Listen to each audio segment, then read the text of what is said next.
Parfait. Donc, cette semaine était dédiée à l'optimisation de vos compétences et des méthodes en gestion de projet. Est-ce que vous avez, dans un premier temps, des questions par rapport aux thématiques qui ont été abordées durant cette semaine? Non. Pas spécialement, pas de point de difficulté, pas de... Je vais en profiter pour partager mon écran aussi.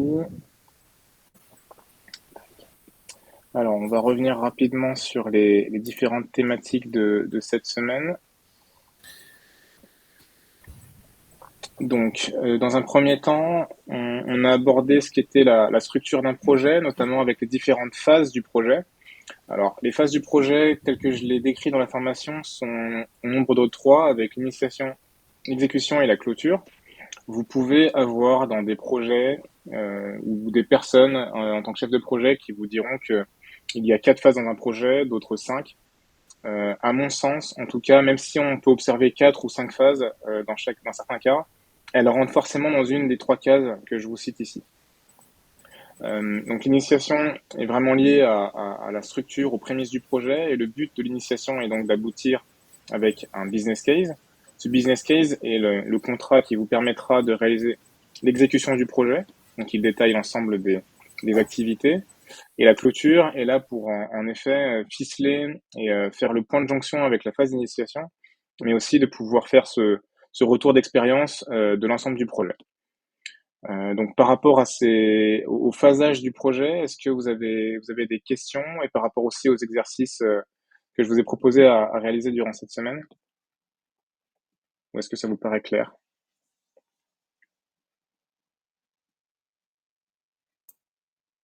Pas de questions particulières. Après, pour ma part, déjà, je vais peut-être me présenter parce qu'en fait, j'étais pas là vendredi dernier. Je m'appelle Oui, Sophie.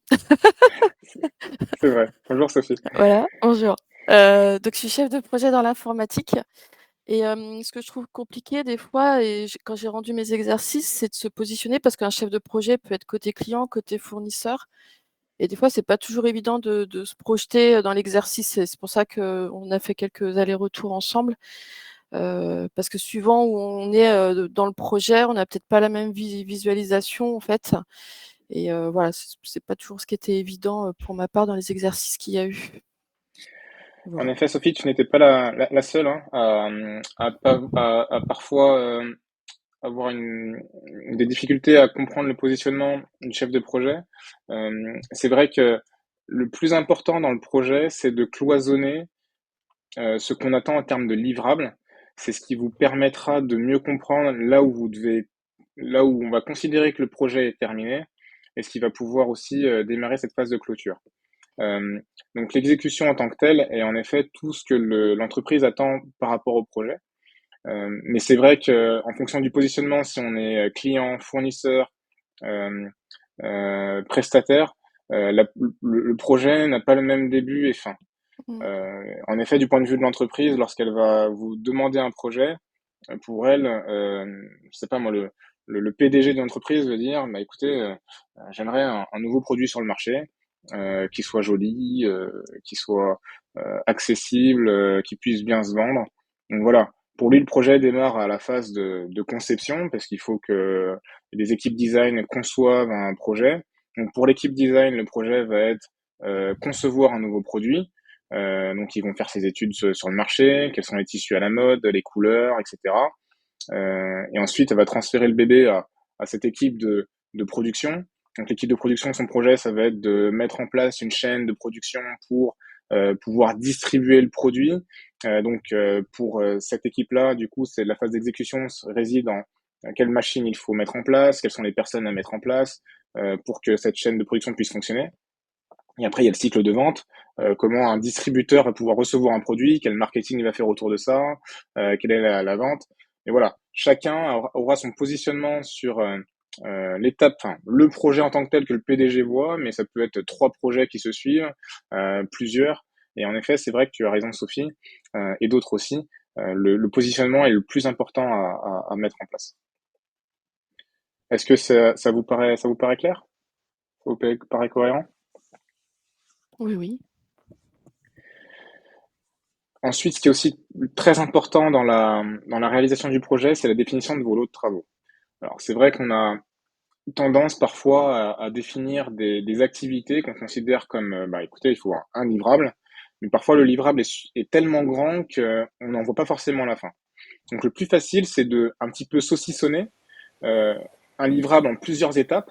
Ça vous permet à la fois vous de prendre du recul et de savoir, ok, pour avoir le livrable numéro un, en fait, je vais passer par cette étape. Et vous allez pouvoir voir où est-ce que vous avancez durant le projet. Ça va permettre plusieurs choses.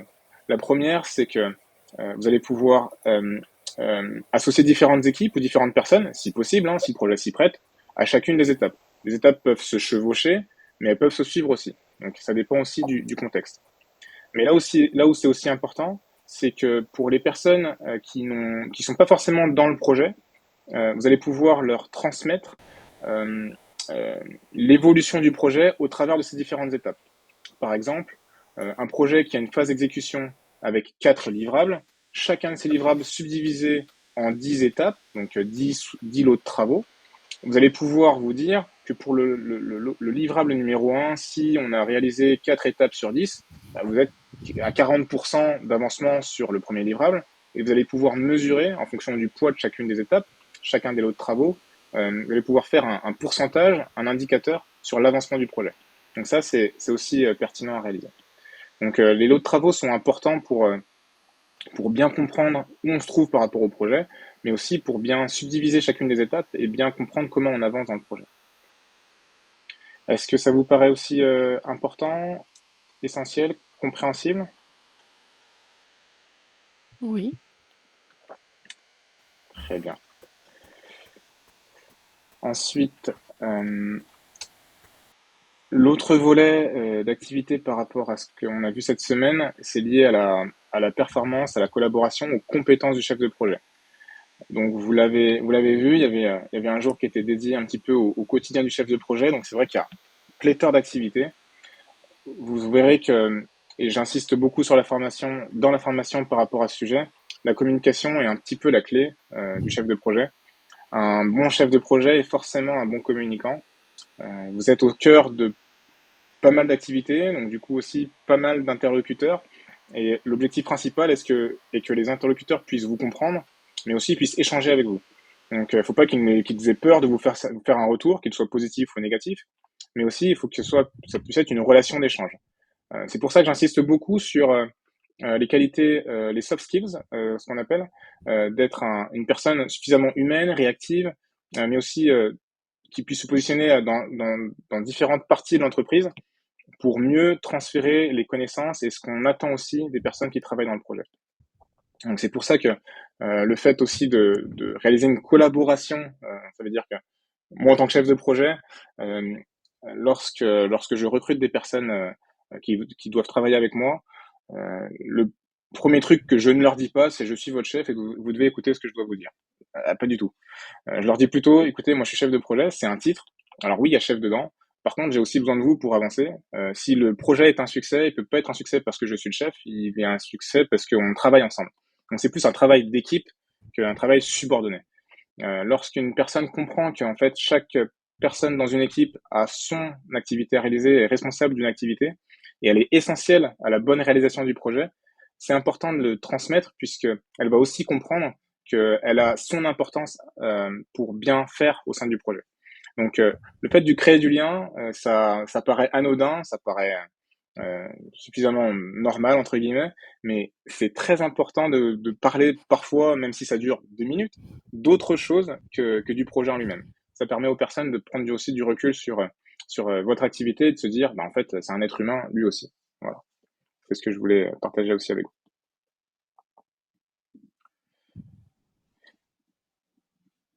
Vous êtes bien sage aujourd'hui. Est-ce que ça vous paraît essentiel? Est-ce que c'est des choses que vous avez vécues peut-être dans certaines de vos expériences?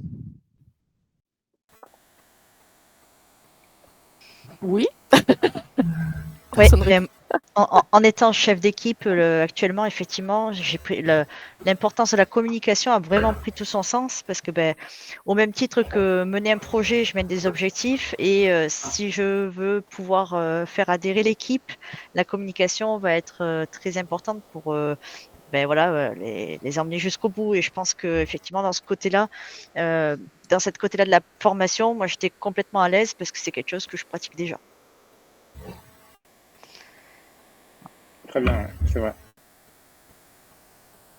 Est-ce qu'une autre personne a une expérience à partager par rapport à ça?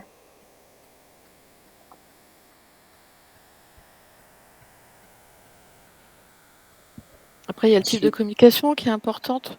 Moi, je sais que j'avais du mal à communiquer avec un paramétreur et j'avais beau le faire oralement, j'avais l'impression qu'en fait, il me comprenait pas. Donc du c'est coup, vrai j'étais que obligée de tout retranscrire à l'écrit pour pouvoir prouver. Et enfin, c'était vraiment un contexte un peu particulier de se dire que je lui expliquais les choses, il me disait oui, et pour finir, en fait, je crois qu'il les comprenait pas. Et du coup, il faut aussi bien faire de l'oral que de l'écrit. oui, Moi, je trouve que le chef de projet doit passer par l'oral, c'est automatique. Enfin, peut-être pas avec tout, ça dépend aussi de l'action, mais il faut tout remettre par écrit tout le temps. Ça permet aussi de pouvoir justifier les différentes étapes, de dire bah voilà, là on a eu du retard, parce qu'en fait l'oral, ça reste pas, les écrits oui. Donc je pense qu'il oui. faut aussi utiliser les outils. Ça faisait partie aussi des points qu'on a vus aujourd'hui, mais c'est aussi important d'utiliser les bons outils et de pas avoir peur d'utiliser plusieurs types d'outils pour un seul sujet. C'est vrai. C'est vrai que par expérience aussi, c'est très important de multiplier, alors pas arroser et pas inonder, mais Non. de multiplier les moyens de communication pour être sûr que le message déjà est bien transmis et aussi bien intégré.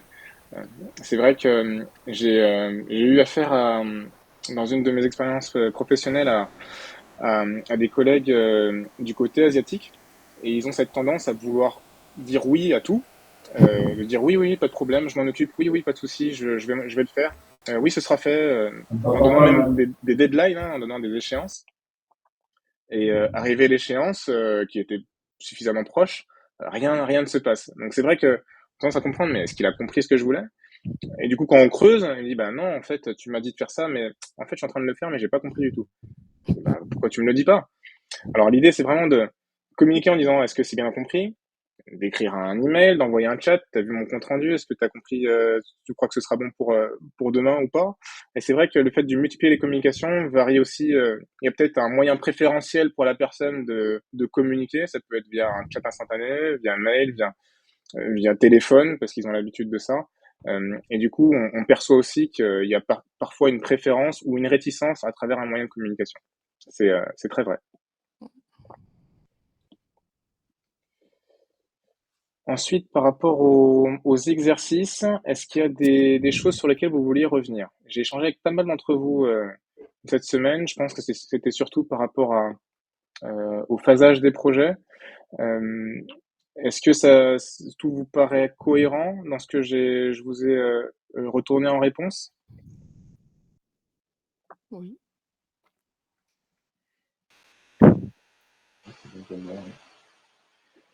C'est vrai qu'il y a eu la plus grande difficulté, c'est de savoir qu'est-ce qu'on réalise dans la phase d'exécution, qu'est-ce qu'on réalise dans la phase d'initiation. Par rapport notamment au sujet lié à la déco. Alors, je crois que c'est, oui, le logo, pardon, le logo. Donc, c'est vrai que c'est volontaire de ma part. Le projet, c'est changement de logo. Alors, on se demande, est-ce que le projet, c'est, on doit élaborer un nouveau logo? Est-ce que c'est décliner le logo? Le titre est suffisamment large pour forcément vous troubler. Et c'est fait exprès. L'idée est de pouvoir comprendre comment vous allez saucissonner un projet, comment vous allez le diviser, le subdiviser. Et donc, euh, franchement, je pense que pas mal d'entre vous ont eu le bon réflexe. Et il n'y a pas forcément de mauvaise réponse lorsque on propose de réaliser le logo dans la phase d'exécution, donc la création du logo, ou en tout cas le changement de logo en lui-même. Euh, Ça pourrait très bien aussi être dans la phase d'initiation, où on se dit que l'initiation, c'est on crée le nouveau logo, et ensuite l'exécution, c'est le décliner sur des supports papier, commerciaux, les agences, etc. Donc il n'y a pas forcément de mauvaise réponse à ce niveau-là.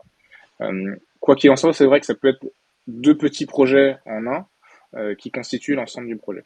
Donc c'est là aussi où je voulais en venir par rapport à cet exercice. Là, j'ai trouvé que c'était très intéressant parce que, en fait, je me suis vraiment dit qu'il fallait se mettre d'accord sur qu'est-ce que c'était que le projet, parce qu'effectivement, il y avait plusieurs façons de l'entendre et sans consigne claire dès le départ, et ben après, chacun l'interprète. Donc, la communication dès le départ, elle est absolument indispensable. C'est vrai, c'est vrai. C'est vrai qu'un des premiers réflexes par rapport à ce projet, s'il devait arriver, c'est de se dire, bah ok, commanditaire, le changement de logo, on l'a déjà le logo ou est-ce qu'il faut le créer? Et en effet, s'il faut le créer, qui est en charge de la création du logo? Parce que bon, moi, je sais dessiner des bonhommes sur un dessin, sur un bout de papier, mais de là à faire un logo, je sais pas faire. Il y a peut-être une équipe au sein de l'entreprise qui est en charge du marketing. Est-ce qu'il est déjà en communication avec cette équipe ou pas? Et s'il faut les engager, est-ce qu'il faut engager une société extérieure? Et du coup, bah, il y a déjà ce petit projet de savoir comment on va créer le logo, et ensuite sur quoi le créer. Bien vu, Elise. Qu'est-ce qu'on avait d'autre comme exercice cette semaine? Je crois que j'ai eu aucune réponse sur le jour 5, donc c'est vrai que c'est la journée d'aujourd'hui. Alors c'est vrai que c'est quelque chose que je pourrais peut-être corriger, le fait d'avoir un exercice le jour où on a la classe virtuelle. Donc cette dernière journée, vous avez un exercice qui est dédié à la reprise d'un projet. Donc le but, donc l'exercice, c'est de remplacer un chef de projet. Et la question est simple, c'est quelles sont les étapes que vous devez entreprendre pour être sûr de prendre en main correctement le projet. Donc c'est une situation auquel vous pouvez faire face. Ça peut arriver, un imprévu, une personne qui doit quitter l'entreprise ou quitter son poste de manière temporaire.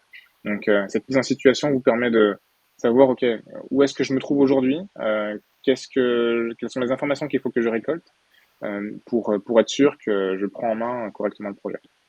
Donc, je vous invite à répondre à cet exercice et de me le retourner dès que vous pouvez. De toute façon, je vous transmettrai à l'issue de cette classe virtuelle le correctif. Après, jouez le jeu. Hein. Euh, faites l'exercice et ensuite regardez le corrigé. Je regarde ce qu'on avait d'autre en termes d'exercice, mais je pense que c'était le principal. Ouais. Est-ce qu'il y a des questions par rapport à la formation, par rapport à la semaine? Non. Je vais vous envoyer aussi, juste après la classe virtuelle, un petit descriptif par rapport à la certification. Donc, vous avez reçu un email de Karine qui vous propose de réaliser une classe virtuelle donc le 7 mai. Donc, c'est bien moi qui vais la réaliser. Donc, ce sera durant votre dernière semaine de formation. Ce qui est très important, c'est surtout de partager avec Karine, moi en copie, mais surtout Karine, votre disponibilité, de la confirmer si oui ou non vous êtes disponible le 16 mai pour réaliser la certification. Donc c'est un examen qui durera 2 heures. On vous demande d'être disponible dès 9h30 avec la webcam allumée. Mais toutes les informations seront dans l'email que je vous transmets. Et ensuite, n'hésitez pas à me faire un retour si vous avez des questions. En tout cas, n'ayez pas peur. Hein. Cette dernière semaine de formation, la semaine 4, c'est beaucoup d'informations qui sont liées à, alors, le jour 1 au comité de pilotage, comité projet, sans spoiler. Mais ensuite, le reste des activités sont liées à la performance, comment on peut faire mieux dans sa gestion de projet. Donc, ce sont des éléments qui ne sont pas forcément attendus spécifiquement en termes d'examen, mais qui sont pour moi, à mon sens, très importants à mettre en place pour faire au mieux dans sa gestion de projet. Et la semaine prochaine, donc semaine 3, l'idée sera d'être proactif dans la gestion de projet, donc c'est la gestion d'incidents, gestion des risques, gestion des problèmes. C'est une activité qui est très importante et qui est très importante de suivre dans les projets. Donc vous verrez, il y a certaines méthodologies que certains peuvent déjà connaître, je pense, mais qui peuvent être mises en place si on ne les connaît pas.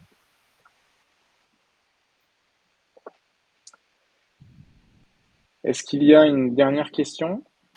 Ou plusieurs, hein. Vous êtes tout à fait libre. Non. Eh ben, écoutez, je vais vous souhaiter une excellente journée, un excellent week-end. Je vous envoie Merci. tout ce que je vous ai promis de vous envoyer et je vous dis à très vite, à très bientôt.